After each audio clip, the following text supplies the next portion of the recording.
अस्सलाम वालेकुम, मैं आपकी होस्ट मुस्कान। आप देख रहे हैं न्यूज़ सोच न्यूज़। कराची से रिपोर्ट करें यहाँ सदीक नान म्यूनसिपल कॉर्पोरेशन गडाफ के चेयरमैन तारिक अजीज बलोच ने वर्ल्ड बैंक के इदारे क्लिक के तावन से साले मोहम्मद गोड गडाफ टाउन में जारी तरक्की तामीरात के मंसूबे का दौरा किया, जहाँ उन्होंने मौके पर मौजूद अफसरान, ठेकेदारों और मकामी मकीनों से मुलाकात की और मंसूबे की रफ्तार और मयार का जायज़ा लिया। इस मौके पर इनके हमरा TMC के अफसरान, मुंतखब अरकान, कौंसिल क्लिक के नुमाइंदगान और मकामी मुअज़्ज़िज़ीन भी मौजूद थे। चेयरमैन तारिक अजीज बलोच ने कहा कि हम सिर्फ मीटिंग्स और वादों की सियासत पर यकीन नहीं रखते, बल्कि अमली इक़दामात को तरजीह देते हैं।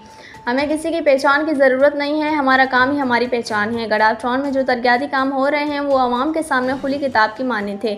यह सब पाकिस्तान पीपल्स पार्टी के इस वादे का हिस्सा है जिसके तहत हर UC यूनियन कौंसिल में तरक्की और सहूलियात की रोशनी पहुँचाई जा रही है। चेयरमैन ने मज़ीद कहा कि बलियाती इदारे और शराकत दार इदारे एक सफ़े पर खड़े हैं और बाहिमी मशवरा से गडाफ को एक मॉडल टाउन बनाने की तरफ गामज़न हैं। तरक्याती मंसूबे सिर्फ कागज़ों में नहीं बल्कि ज़मीनी हकीकत में तब्दील हो रहे हैं, जिसे आवाम खुद महसूस कर रहे हैं।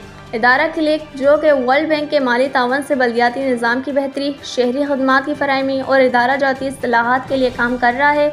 मकामी रियासतों ने इस सड़क के मंसूबे को खुश आइन करार देते हुए कहा कि साले मोहम्मद गोड में पहली मरतबा इस सतह पर तरक्याती काम देखने को मिल रहे हैं जो इनकी तर्ज़ ज़िंदगी में मुस्बत तब्दीली लाएंगे।